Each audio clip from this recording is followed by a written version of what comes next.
That dude standing in the background there with his hands above his head clapping, that's Ace Doucette, Tom Doucette, harmonica player, and kind of very nominally seventh member of the original Allman Brothers Band. We're going to talk about that in just a second, but Tom was offered the slot, a permanent slot in the Allman Brothers Band, and he turned him down. Basically did not want the hassle of being in a band. Kind of nuts. But anyway, he was really a great fan of the Allman Brothers Band, in addition to being a contemporary of theirs.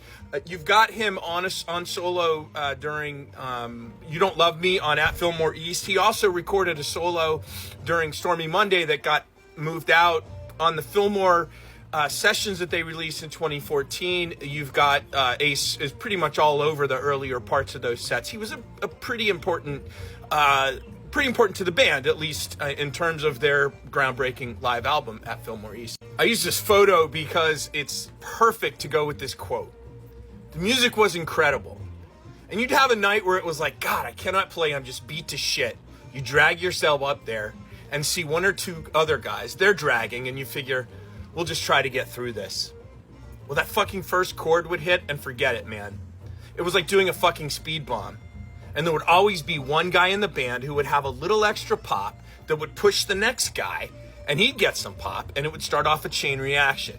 I don't know how many dates I did with those guys, I guess 100 or so, and I never heard them play even remotely bad, ever. I've never played with anyone like that since, before, who did it every time.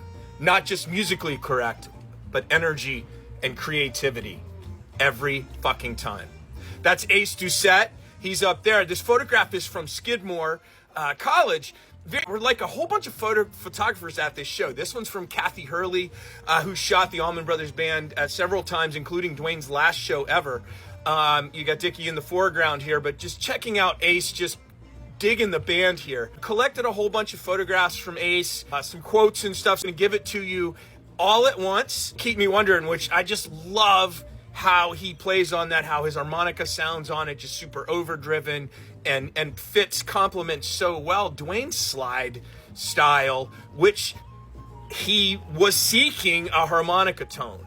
All right, let's get to that seventh member thing. If you've stuck with me this long, because I got a question the other week about Dwayne Allman's radio interview with Dave Herman at WABC in December of 1970, and he mentions they had hired a seventh member. And a lot of people thought that was Ace. It was not. Interestingly enough, that was Bobby Caldwell, who was the drummer at that point for Johnny Winter and Bobby Caldwell had played with the Allman Brothers at Fillmore East. Actually played with the Allman Brothers at Fillmore East later that spring. Allman Brothers ran in the same touring circle as Johnny Winter, and I came across Bobby Caldwell a whole bunch.